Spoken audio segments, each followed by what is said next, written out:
New Thought Media Network. We are a global broadcast network of positive music, media, and entertainment, inspiring humanity's evolution along the journey of enlightenment and creating a world of love, peace, empowerment, and prosperity for all. New Thought Media Network.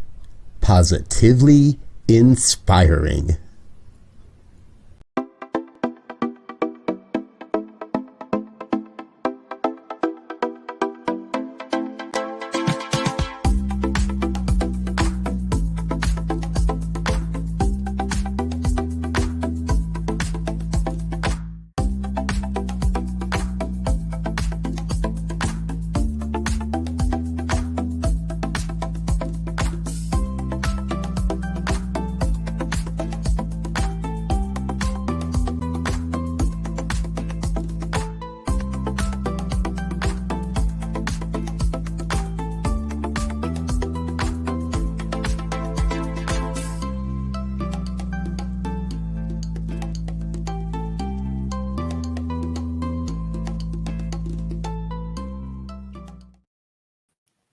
Hello, welcome back. It's wonderful to have you here. Today, I am Reverend Dr. Sharri Johnson, and I am your host here on Global Focus Today. We have a different kind of program today. I'm going to tell you a little bit about our guest, and then I'll bring him on. This is our guest is Marco Carillo. He is a practitioner, a CSL practitioner from Florida. Like so many leaders and followers of New Thought teachings and metaphysics, his journey in New Thought surfaced after a dark season of the soul. He was the father of 3 wonderful children and married for 25 years to a woman he still loves dearly. And at the age of 49, he came out. And he was riddled with shame and in complete distress from the radical change in his life. And he embarked on a deep and complicated journey of healing and self-discovery that was not only challenging, but also liberating. In the process, as so many of us do, he stumbled into Centers for Spiritual Living. His was in Fort Lauderdale, Florida, after a botched attempt on his own life. Thank you, God, that he failed. Upon first listening to a message being delivered by Reverend Dr. Arlene Bump, he instantly knew he was home. A very popular feeling. I walked in and there was a me-shaped hole there. He felt that he could finish the message without any formal training. It was so real. It was so natural to him. And he realized that this knowingness was always with him. In 2021, he graduated as a practitioner at the Anton Conference in Unity Village, Missouri. And I got to see him there. He's a realtor by trade, and he practiced integrating spiritual truths in his profession by developing a home ownership program directed at underrepresented people, specifically the Latino community. The program is called Si Se Puede. I hope I said that right because Spanish is not one of my languages, but that's Spanish for yes, you can. And it's designed as a transformational path from limiting beliefs into empowerment through the fulfillment of the dream of home ownership. Then he started a ministry, a focus ministry called True North, to develop programs that educate, empower, and encourage participants to discover their own true north. And the most important aspect of that ministry was authenticity. Now, I'm not going to tell you any more about that ministry because right now Marco is doing something that a lot of ministers skip over. And that is, we all say you got to practice what you preach. But what we don't realize is that many times you have to practice it before you preach it. So please help me welcome Marco Carillo to Global Focus Today so he can tell us about this amazing adventure in authenticity and practicing what you preach. Hey, thank you so much for saying yes, Marco. I'm so happy you came. Hi, Reverend Sharri. It is my pleasure. I love being with you, and whenever I'm in community with my fellow journey people on my journey, I'm ecstatic. I'm happy. So thank you. So tell us, you've had one of those roller coaster rides of the spirit since last you were here. So just give us an idea of what's going on and what you're doing about it. Absolutely. Well, I love roller coasters, but this is one that I'd rather stay off of. Even though I think I've got enough awakeness in me to know it's necessary to ride it. So, yeah, since last time we spoke about in this great introduction. It was very accurate. Exactly what you mentioned is what was going on. 2021, I graduated as a practitioner of science of mind in Lee Summit. And around the same time, I was on the tail end of taking care of a lot of my personal family members, my siblings and my mother, all of them, needing my assistance. And they had all passed in a matter of 13 months. And 2021 was kind of the culmination of that. My sister had passed at that point, and I decided to move to Central Florida to reset somehow because I had spent all this time giving and giving and giving, serving and serving and serving, and at the same token, I was trying to be a realtor. Oh no.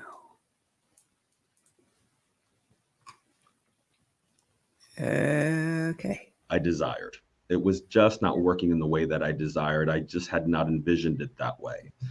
So I moved to Central Florida, where I felt, let me start a clean slate here and let me just get to work again. So I joined a real estate team there, very structured, because I felt that, coming on the whirlwind of 4 years of taking care of my family, that all of which were unrepresented, had no money, and all suffering from different, maladies. We had dementia, we had Parkinson's, all types of things going on there. I realized that, this is all a universe of cause and effect. And I know this, but the effect was all this caregiving, none of it was for myself. And the well ran dry, pretty much. So the structure in the company that I was working for up in Orlando was exactly what I needed, because I just didn't feel the clarity to be self-motivated and self-disciplined enough to do the things I needed to do to get back on top. At that point, the well had run dry, not only emotionally, but financially as well. And I was trying, work 1, 2 jobs. I did a lot, and it just didn't work out. So fast forward August of this last year, just a few months ago, I receive a call from the facility where my father, the last surviving member of my family, is being taken care of, and he's suffering from Parkinson's. And the call went something like this. Mr. Carillo, I don't think we're going to be able to keep your father in the facility anymore because his mental faculties have deteriorated, and we are not equipped to be able to handle his care. So I'm afraid we're going to have to move him to a place that has a memory unit and that could help him. Totally understood that. But the alternative of that is a state facility. And what she was describing to me sounded beautiful, but required a lot of money that I didn't even have for myself. So immediately I went into a feeling of guilt and shame, whereas I had been taking care of my family, and I have a history of this, and I wasn't taking care of myself. And now I felt here again, the most vulnerable member of my family, my father, who at this time, he's 93 years old, is needing my help, and most likely will end up in a state facility if I cannot get my together. So, yeah, I went into sheer panic because I just didn't see how this was going to happen. And I just froze pretty much. And at that point, I did a lot of introspective work, and I realized, wow, this, my history actually was with authenticity. And maybe I should backtrack before I get back into this. My history with authenticity ministry, and where that birthed in my heart, was a coming out as a gay man late in life. Actually 2 weeks before my 50th birthday. I'm 57 this year. And I thought that was it, that was like, wow, it's easy as that. It's like a zebra doesn't have to justify its stripes. It's just a zebra, and it's not a horse. So I'm like, that's easy. I can figure that one out. But what I hadn't bargained for was all the things that were under the level of consciousness that kept me from my highest and best self. And it was time to face those things. And what hypocrite would I be to profess a teacher of authenticity if I just missed that one little mark, that piece that I was ignoring, which was my relationship with finances. So I had to dig deep and go into the history of what brought me here. What was this? How did I end up here? So I really, not to point fingers, but just to get myself in perspective, I started, I saw therapy, and I was, seeking all the counsel of my spiritual community. And I realized, wow, I learned this as a child. I lived this as a child. So my history is basically I was raised as an only child. And you may say, well, where do these siblings come from? And yeah, well, I wasn't raised with them. My mother had four children. I'm the youngest of the four. Two previous marriages my mother had, and in Cuba. And right around the time of the Cold War, and my mother she was the Norma Ray of Cuba, basically. She was the outspoken one. She was way ahead of her time, and they didn't want to have anything to do with her. She was much too powerful of a woman for them, especially in a hyper machista type of culture, and especially during those times. We're talking now the very late 50s, early 60s. So she was forced out of the country. And during that time, she had been divorced. She left the three children, ages 9 through 12, in the care of her family. So a few months after that, the embargo came, and 25 years passed before she ever saw her children again. So she meets my father in the struggle of trying to get her children out and trying to care for them. And there was just no doing it. We couldn't even have conversations on the phone because the phones were tapped. So I was born, they moved to Los Angeles, and my father and I adopted my mother's journey and her struggle in every sense of the word.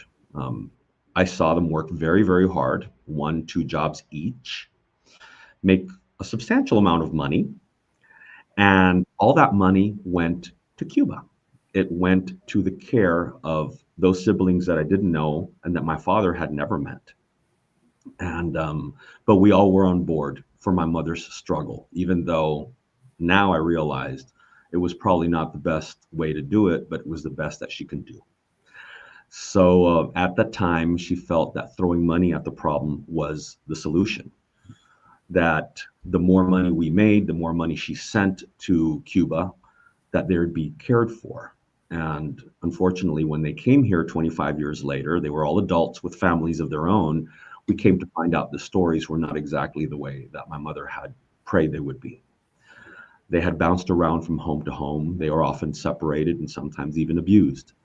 And most of that money was taken by family members or other people. But this is not about that. This is about just what got us here.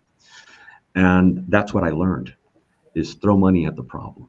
And I was married. I was married with I married my high school sweetheart because I wanted to do everything that I could to be accepted, challenging myself with that idea that I was broken, that I was less than, that the culture I was raised in was hyper masculine, and that I was not perceived as complete unless I was. And I adopted all of those lies, including the ones from my Catholic upbringing. And not to poo-poo on that, because there are some beautiful things that I still love. And I feel that the healing is there when you can finally sit and not be in judgment, but see it for what it is. But at the time, all these were triggers for me. And, they were very hard to come by. So I ended up just adopting the same habits. I married my high school sweetheart. The months that she would say, Marco, we're going to be short $1,000, $2,000. I'm like, don't worry, I gotcha. I know how to make it rain. I'm an excellent realtor. I had created this persona, this Norman Rockwell persona, to be accepted, which was the community leader, was the dad, the coach, the little league, just everything you could imagine that would make me as close to the Brady Bunch or one of the sitcoms that raised me in the 70s, that fantasy. And I'd make it rain. I could make it rain, and I would bring the money home. And then my ex-wife would say, Marco, sit with me and let me show you how I work the magic, how I budget, how I take care of things. And I refused. Oh, no, no, no. That was way, way, way too terrifying for me.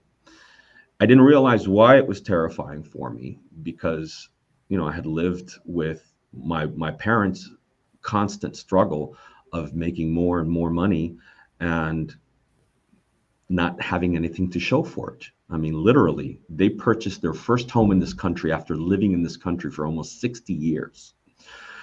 And that was because I was an adult at the time pushing them to do it. But the point was there was a worthiness issue also that was underlying. And there was a guilt that we adopted as well. So fast forward, the house of cards starts crumbling. And just shy of my 50th birthday, I come out and realize that I have to let go of the person that I love the most, because I love her, to be loved by a man that could love her as she deserves to be while she's still young and could experience all the joy that I wanted her to experience. But again, being kind of a martyr, not looking at myself, but just outside of myself. I couldn't do it. I hadn't learned the skills, and I still didn't want to do it. So I put on my realtor hat on again and started making the money again and throwing money at the problem until my family started going downhill in their health. And I could no longer be out there making the deals. I had to be out there taking care of them, juggling multiple hospital stays and all the different things that come with, having all these loved ones ill. So needless to say, the well ran dry emotionally and financially. And that's what put me in Orlando, thinking that would be the solution. So when I received the call that my father's going to need to be at a new facility, again, I go into panic mode and I contacted all of my kids, my 3 kids, and my son-in-law and my ex-wife, and I asked for them to meet with me in person. And I came out a second time. The first time was about my sexuality, and this time was, I've been keeping something from you. I've been keeping a tremendous secret. I'm not the man that you think I am. I am not the provider and the together person that you see me as. I'm falling apart inside. And I haven't addressed certain things that are emerging right now that until now had been basically under the level of consciousness. Either when they surfaced, I looked in the other direction, or they were there and I just didn't want to see it. But I told them my dad is going to be in dire straits. To add fuel to the fire, just 3 weeks before I received the call, my only companion that I've lived with for the last 8 years, my dog Luna, went blind 100%, requiring a lot of care, a lot of medication, and just bumping into everything in my little apartment. So I was guilt-ridden, Sharri. I was completely guilt-ridden. I couldn't take care of myself. I couldn't take care of my father. I couldn't take care of my dog.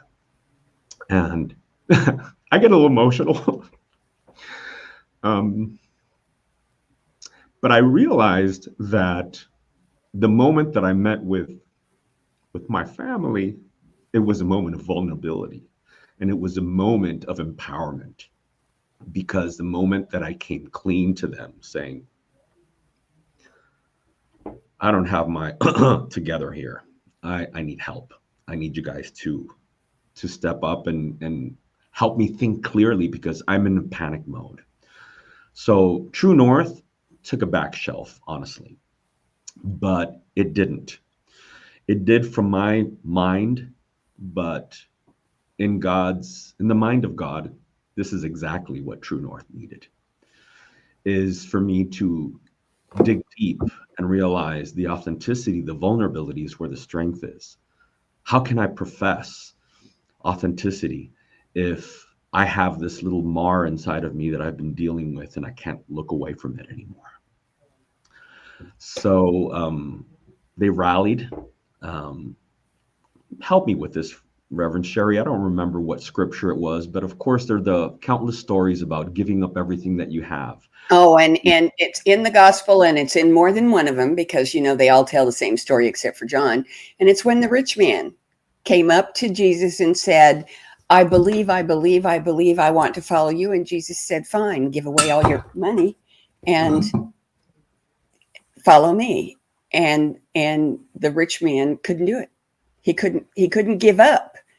The apostles didn't have that challenge because they were fishermen, and they understood that the sea, God, provides. And so they didn't really have to give anything up consciously to follow Jesus. But the poor rich man, see what I did there? The poor rich man couldn't do it.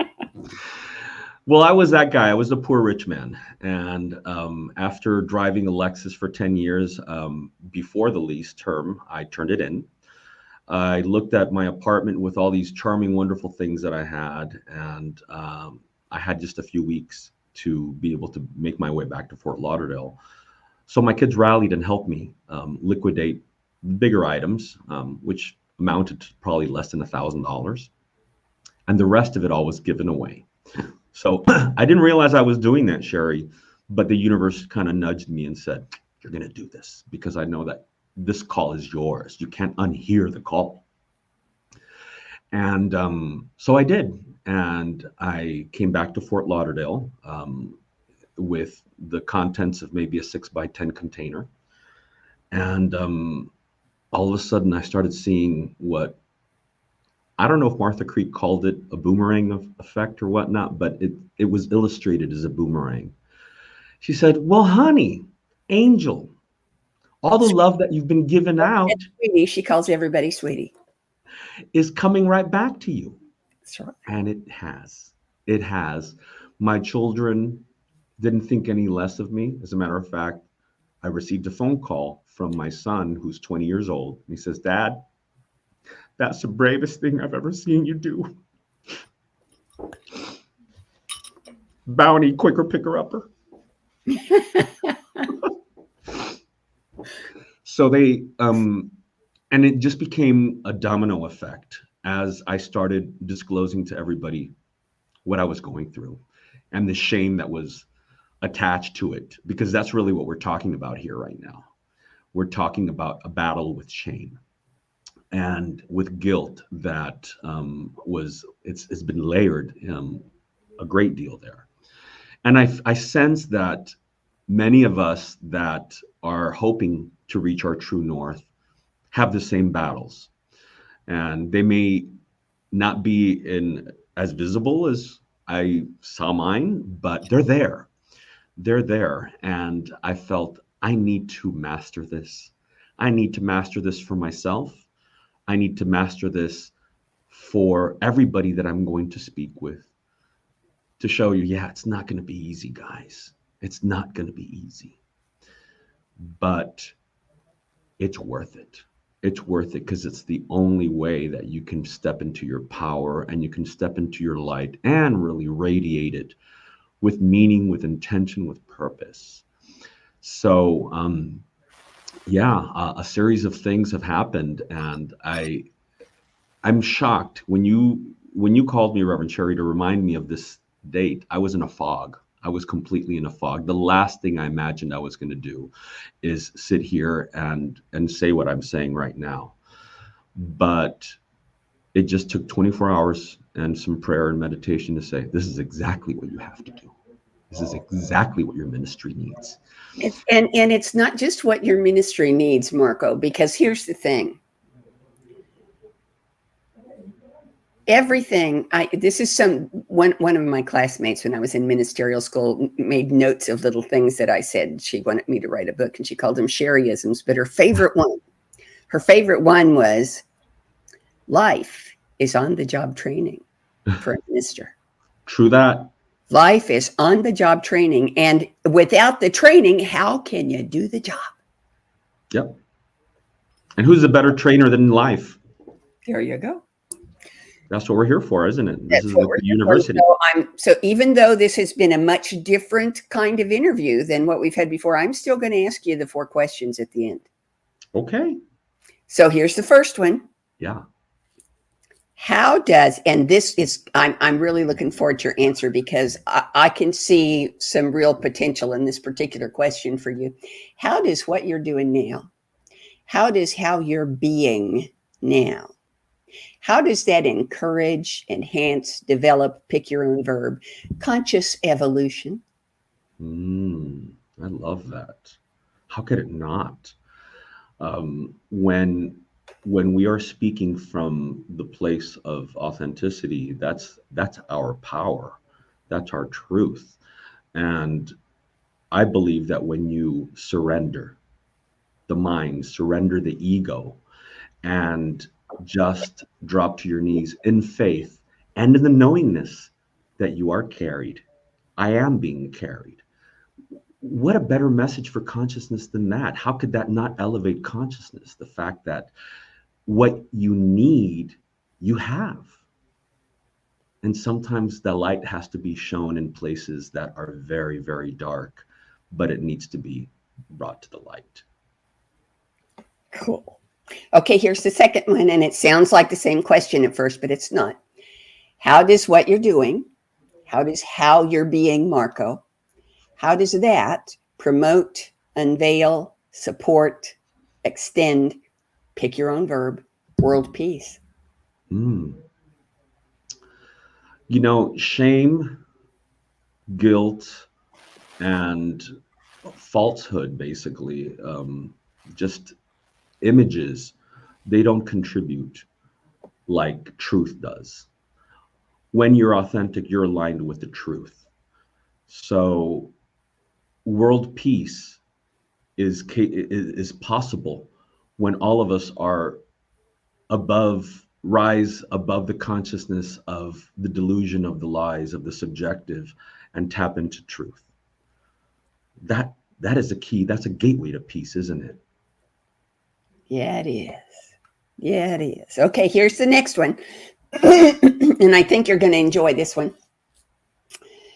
Presuming that every single detail, every encounter, every event, every relationship in your entire life goes exactly the way you want it to go, what does True North look like 10 years from now? I love that.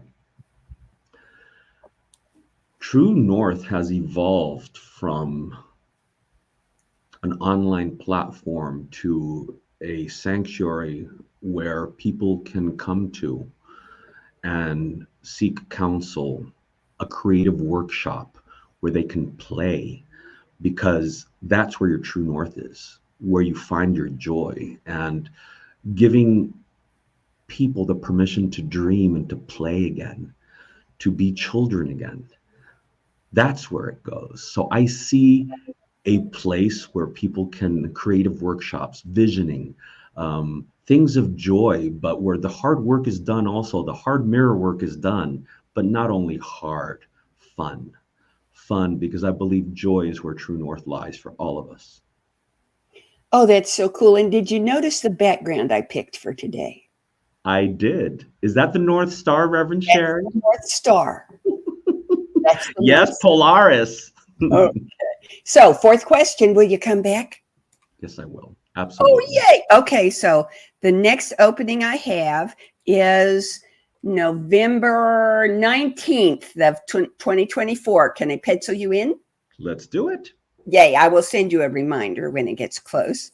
Thank you so much, Marco. I am just so thrilled that you came, and I know that everybody who listened and everybody who comes and takes this out of the archives and watches it is going to be blessed and blessed and blessed. And in the meantime, folks, first of all, Merry Christmas, because the next time you see me, it's going to be after Christmas. And secondly, don't miss the Boxing Day show, because we're going to have Jim Stark, who's one of those retired CSL ministers who's still ministering, because it takes at least 3 tries for a minister to retire in CSL. You're going to love it. Looking forward to seeing y'all then. Bye-bye. On behalf of everyone at New Thought Media Network, thank you for being a member of our virtual family. Your financial contributions help share the New Thought message with people from around the world. Please visit and contribute at www.ntmedia.org/donate. New Thought Media Network. Come be you. And please like, share, and subscribe. Until next time, peace and blessings. Amazing, amazing,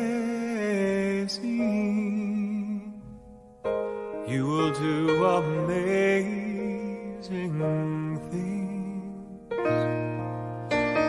Amazing, amazing, you will do